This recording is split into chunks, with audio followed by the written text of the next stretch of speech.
رانا ثناءاللہ صاحب کے بیان کو کیسے دیکھتے ہیں یا ہم نہیں؟ دیکھیں رانا ثناءاللہ صاحب کے بیان کو دو چیزیں میں کہوں گا. ایک تو میرے خیال میں عدالت کو بھی اس کا نوٹس دینا چاہیے. پاکستان کے وزیر داخلہ یہ بیان دے رہا ہے, کوئی عام شخص نہیں دے رہا. دوسرا میں رانا ثناءاللہ سے بھی بولوں گا کہ پتہ نہیں ان کو اتنی پریشانی کیوں ہوگی.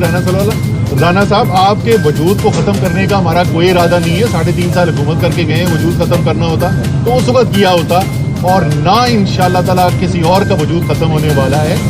سب پاکستانی جو ہیں وہ اپنی اپنی نظریے کے مطابق اپنے ایمان اور جذبے کے مطابق جو ہے وہ پاکستان کی خدمت کرنے کے لیے کام کرتے رہیں گے. آپ اتنے زیادہ پریشان ہو, پتہ نہیں کس نے آپ کو ڈرایا کہ آپ کا کوئی وجود ختم کرنے والا ہے. سر آپ کے جتنے مقدمات ہیں وہ کورٹ میں پیشیوں کے دوران آپ کے کارکنان کے اوپر جو وہاں پہ اٹیکس ہوا دادوں اس سے متعلق ہیں.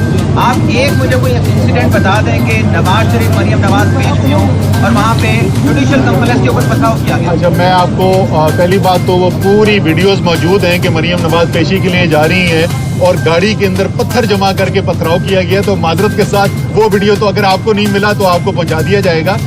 لیکن بھائی جان میرے اوپر 17 FIR کٹی ہوئی تھی بغیر ایک کسی سوٹی چلے ہوئے, ٹھیک ہے نا.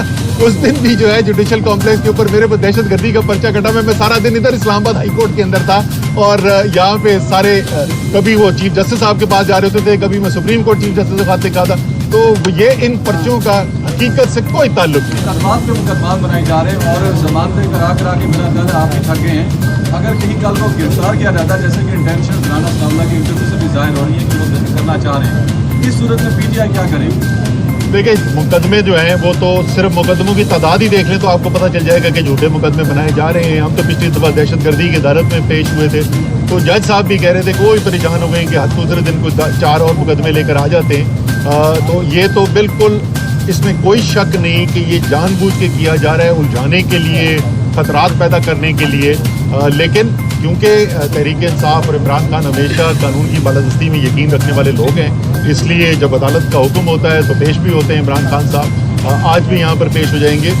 لیکن ہم جو ہے ایک اس کے اوپر تقریباً ہماری پٹیشن تیار ہو گئی ہے کہ یہ مجموعی طور پہ, یہ تو انفرادی طور پہ میلے تو ہو رہی ہیں لیکن مجموعی طور پہ جس طریقے سے عمران خان صاحب کے لیے مشکلات پیدا کی جا رہی ہیں, ہراساں کیا جا رہا ہے, الیکشن کیمپین کرنے سے ان کو روکا جا رہا ہے, اس کے اوپر ہماری پٹیشن جو ہے وہ تقریباً تیار ہو گئی ہے. آج یا کل انشاءاللہ تعالیٰ وہ بھی دائر کر دی جائے.